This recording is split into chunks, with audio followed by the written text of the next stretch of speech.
નમસ્કાર દર્શક મિત્રો, જનરલ ન્યૂઝમાં સ્વાગત છે। વાઘોડિયા પોલીસ સ્ટેશન ખાતે જિલ્લા પોલીસ વડાની અધ્યક્ષસ્થાને શાંતિ સમિતિની બેઠકનું આયોજન કરાયું।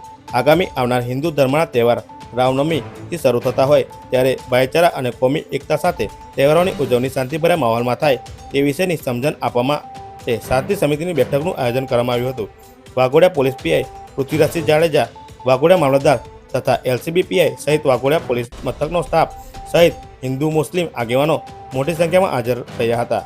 આગેવાનોને અપીલ કરવામાં આવી હતી કે આયોજકો તહેવારો દરમિયાન પોતાને રૂટ અને સમય વાઘોડિયા મામલતદાર કચેરીએ દર્શાવી પરમિશન લઈ ડીજે પર કોઈપણ ધર્મની લાગણી દુભાય નહીં। સાથે જ રહેણાંક વિસ્તારોમાંથી પસાર થતા વૃદ્ધો, હૃદયની બીમારીથી પીડાતા દર્દીઓ, હોસ્પિટલ, શાળા કે પછી સગર્ભા મહિલાઓને લાઉડ સ્પીકરથી કોઈપણ જાતની તકલીફ ન થાય તે માટે, સાથે જ સોશિયલ મીડિયામાં કોઈપણ પોસ્ટ કે કોઈપણ ધર્મની લાગણી દુભાય નહીં તેવી વિશેષ કાળજી રાખવા સૂચના કરવામાં આવી હતી। Bureau report, general news, Pankaj Vasava, Waghodia. બિલકુલ શાંતિમય અને એનાથી સંપન્ન થશે।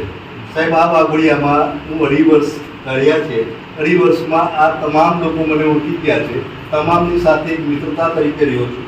તમામ મારા ભાઈ બહેન, મારા મિત્રો, મારા દીકરા બરાબર બધા છે। અને આ લોકોની સાહેબ હું બાહેધરી આપું કે આમાંનો એક પણ વ્યક્તિ આપણા કોઈ પણ તહેવારમાં, કોઈ પણ એમાં સાહેબે જેટલું કીધું છે બધામાં જ સહકાર આપશે એની હું બાહેધરી આપું છું। લોકો રહેતા હશે, કેટલા નાના બાળકો રહેતા હશે, કેટલા હાર્ટ પેશન્ટ રહેતા હશે, કેટલા ગર્ભવતી મહિલાઓ રહેતા હશે। તો આપણા તહેવારની ઉજવણીમાં કોઈ બીજાનો શ્વાસ સાથે જવા લોકો નહીં કરી એ પણ જવાબદારી અમે લોકોની છે।